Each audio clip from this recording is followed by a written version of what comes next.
자, 이제는 대통령과 청와대와 관련된 이야기를 해볼까 합니다. 세 번째 주제입니다. 북의 만행과 문재인 대통령의 행적. 궁금합니다. 과연 대한민국 군 최고 통수권자인 우리 문재인 대통령에게는 도대체 언제 이 사실이 보고가 된 것이고, 보고를 정확하게 박은 문재인 대통령이 그 이후에 취했던 행동이 무엇일지 우리 국민은 묻지 않을 수 없습니다. 저희가 시간대별로 영상으로 구성했습니다.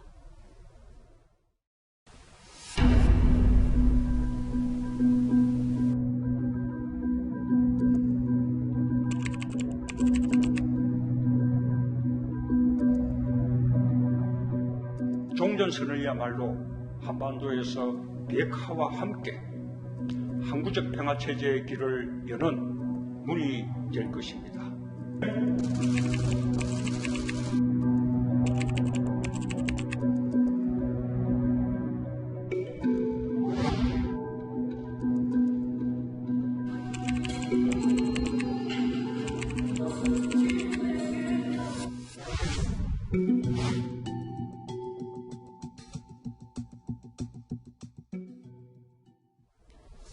문재인 대통령에게 보고된 시각과 그 이후에 문재인 대통령의 행동들을 저희가 영상으로 구성해 봤습니다.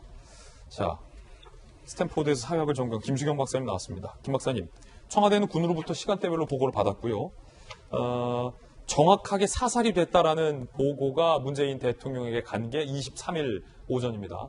그런데 우리 국민들에게 이 사건이 알려진 것은 하루가 지난 24일이었고요. 그런데 정확한 사살 보고를 받고도 문재인 대통령의 입장이 나올 때까지 33시간 정도가 걸렸습니다. 다시 말하면 대통령은 우리 국민이 북한군에 의해서 사살됐다는 보고를 받고도 33시간 동안 침묵을 했다라는 의미가 됩니다. 어떻게 받아들여야 할까요? 그 북한에서 이제 실종자가 발견됐다는 걸 안 게 이제 22일 오후 3시 반이었고, 이제 3시간 뒤인 6시 반에 문재인 대통령에게 보고가 들어갑니다. 물론 지금 사람의 생명이 왔다 갔다 하는 상황이기 때문에 좀 더 그 시간들이 단축되었으면 좋겠었을 거라는 아쉬움은 남지만, 어쨌든 뭐 소문 수준의 이야기를 대통령에게 보고할 수는 없으니 자세한 사항을 조사하느라고 시간이 걸렸을 거라는 것도 뭐 어느 부분은 이해가 갑니다. 그럼에도 불구하고 그 6시 반부터 그러면 이 처형이 총살이 있기까지 한 3시간 10분 정도의 시간이 있었는데, 그때 이제 국방부 혹은 대통령은 어떠한 일을 했는지에 지금 국민들의 관심이 모아질 수밖에 없는 상황이고요. 그 국방부가 해명한 것처럼 북한 해역에서 일어난 일이기 때문에 어떻게 손쓸 수 없었다는 부분도 이해가 안 가는 바는 아닙니다만, 국민들도 그건 알고 있을 거예요. 다만 그럼 그 3시간 10분 동안 무엇을 했느냐, 그것을 막기 위해서, 이런 사고가 발생하는 것을 막기 위해서 어떤 것들을 했는지에 대해서 좀 청와대나 국방부가 그 책임 있게 소상하게 국민들에게 알려야 할 것이고, 그것을 충분히 수긍할 만큼 설명한다면 국민들도 이해를 할 겁니다. 이건 북한에 의해서 자행된 만행이기 때문에 청와대와 국방부가 여러 가지로 힘을 썼지만 어쩔 수 없었던 부분이 있겠구나라는 생각을 할 것 같은데, 그 부분에 대한 설명이 전혀 나오고 있지 않고, 이제 사건이 일어난 이후에도 너무 늦게 이제 국방부의 대응도 나오고 청와대에서 문재인 대통령의 어떤 의견도 너무 늦게 나오고 있어서 사람들의 궁금증과 이렇게까지 큰 문제인데 어떻게 이렇게 좀 느슨한 대응이 나올 수 있는가에 대해서 이제 걱정들을 하는 것 같습니다. 그리고 좀 한 가지, 그 여러 가지 해명들 중에서 제가 좀 말씀드리고 싶었던 것은, 이제 그럴 줄 몰랐다, 정말 사살까지 할 줄은 몰랐다는 얘기를 이제 하고 있는데, 저는 사실 그 부분이 가장 이해가 안 되는 대목이었습니다. 왜냐하면 북한은 그러고도 남을 수 있는 곳이에요.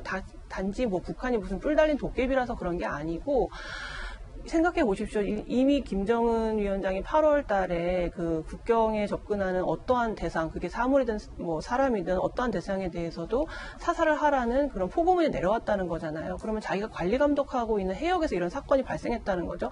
여기에서 김정은 위원장의 말을 거스르고 이 사람을 살려놓고, 혹여나 이 사람이 코로나19에 감염됐을 수도 있는데 그것을 그 사람을 살려준 대가로 치러야 될 자신의 후폭풍이 너무나 크다면 차라리 김정은 위원장의 말대로 이렇게 처형을 한다거나 그렇게 해서 사실 면피를 하는 것이 그 윗선 어디까지 보고가 됐는지는 정확히 알 수 없지만 그 윗선의 판단이었을 거라고요. 그래서 정말 이렇게 사살할 줄 몰랐다. 물론 우리의 상식으로는 이해할 수 없습니다. 하지만 북한은 우리의 상식으로 이해하면 안 되는 곳이고요. 이 해명이 가장 저는 좀 안이했고 우리가 국방을 맡기고 있는 국방부도 국군 통수권을 갖고 있는 어떤 청와대 대통령께서 너무 이 남북 관계를 강조하시다 보니까 지금 위중한 상황에 대해서 조금은 급박하게 대응을 못하고 계신 게 아닌가 하는 좀 생각이 듭니다. 예.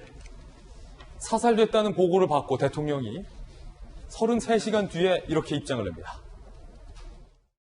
문재인 대통령은 충격적인 사건으로 매우 유감스럽다. 어떤 이유로도 용납될 수 없다. 북한 당국은 책임 있는 답변과 조치를 취해야 한다.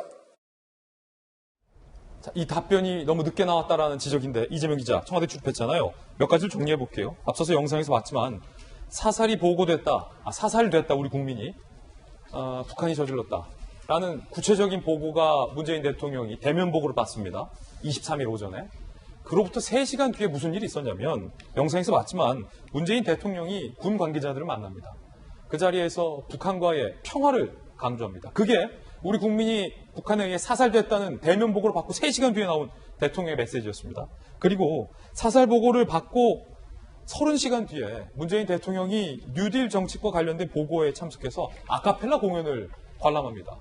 그리고 청와대에서 열렸어야 할 NSC에는 대통령이 참석하지 않고 다른 분이 참석을 했어요. 이걸 어떻게 바라봐야 합니까?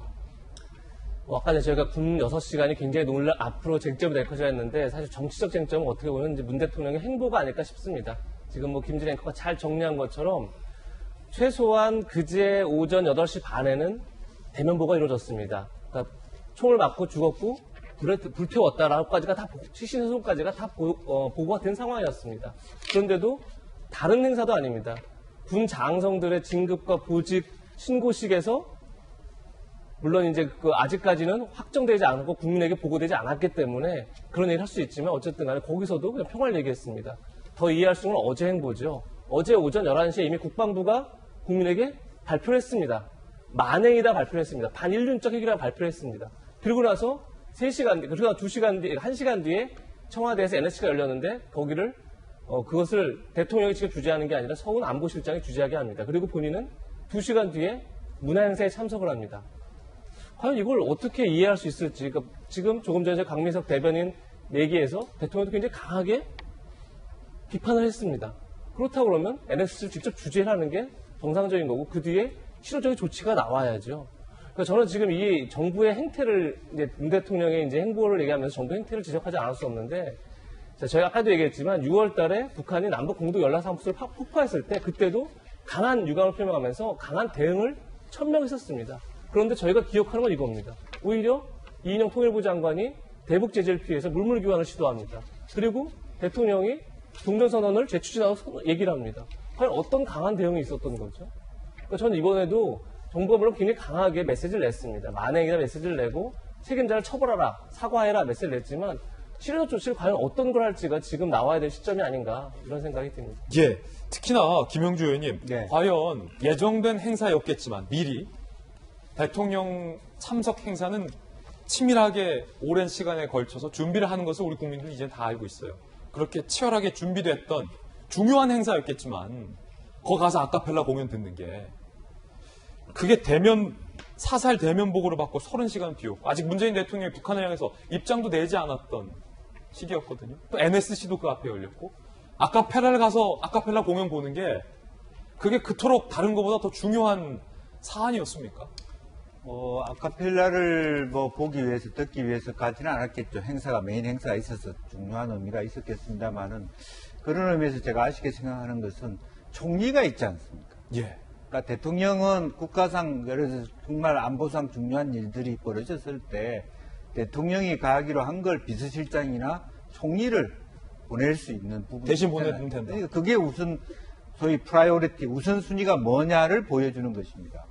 국방부도 최소한 이런 상황에서 어떻게 무력 시위를 해야 될 것인가에 대한 매뉴얼에 집중했어야 되고요.